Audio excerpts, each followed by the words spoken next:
Si je te dis qu'une dent perdue, une petite souris et 2 rats domestiques peuvent déclencher une vraie réflexion de parents, tu me crois toi?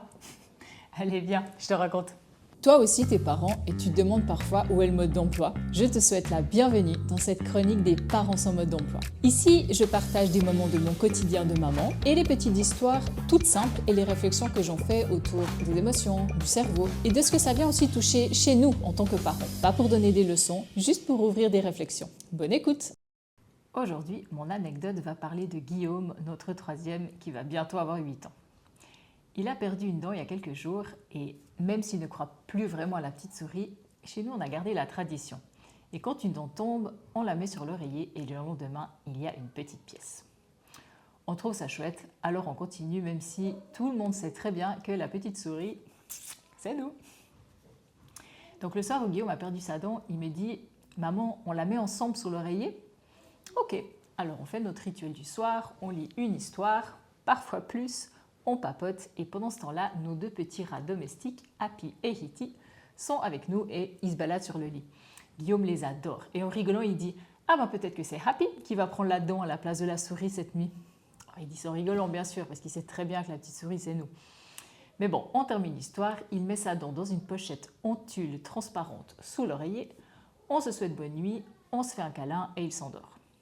Donc plus tard, dans la soirée, avant d'aller me coucher, je passe dans sa chambre et je mets la petite pièce sous son oreiller, je prends la dent. Et là, pour rigoler, je me dis que je vais lui faire une petite blague. Je mets la pochette avec la dent dans la cage des rats sur la petite maisonnette bien visible.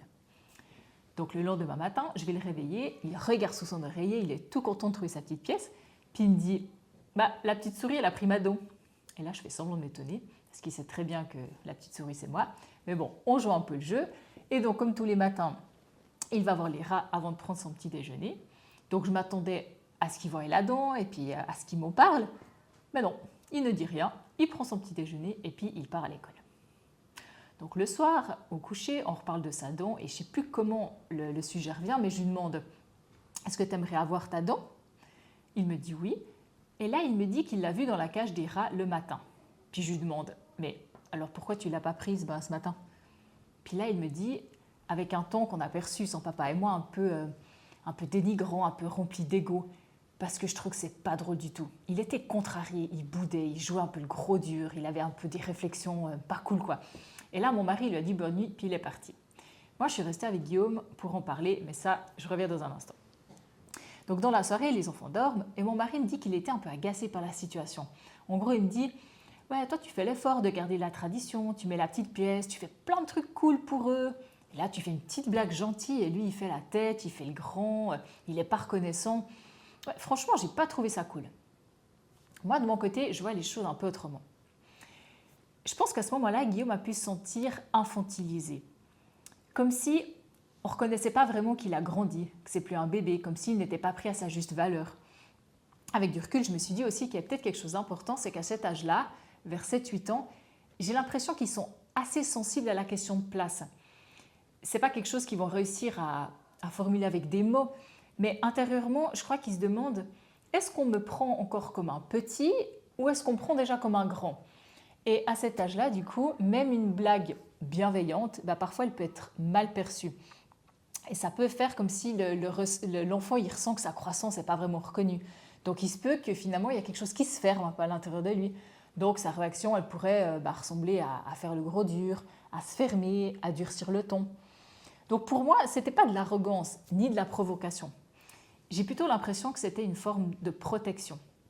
Donc dans cette situation, Guillaume, il faisait face aussi à 2 adultes, son papa et moi. Donc sans qu'on se rende compte, ça peut créer, je pense, une petite pression relationnelle, comme une petite forme de honte.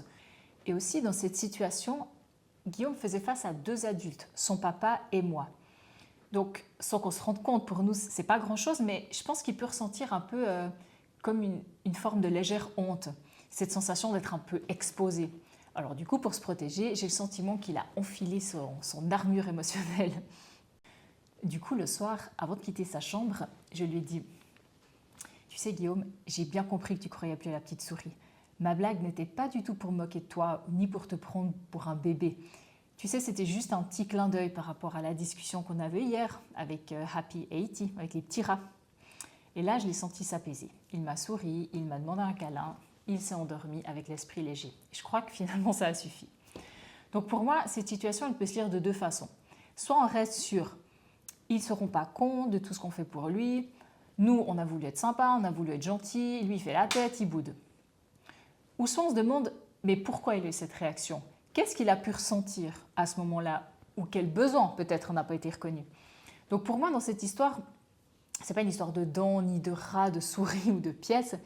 Pour moi, c'est une histoire de reconnaissance, de grandir et de place. Je te remercie d'avoir pris ce moment pour écouter cet épisode, en espérant qu'il t'a parlé, qu'il t'a apporté une petite piste de réflexion. Et si tu as apprécié, je te donne rendez-vous chaque semaine pour une nouvelle chronique des parents en mode d'emploi. Et si ça t'a plu, abonne-toi, c'est gratuit et ça me donne la motivation de continuer à te proposer d'autres anecdotes de ma vie de maman. Allez, à plus!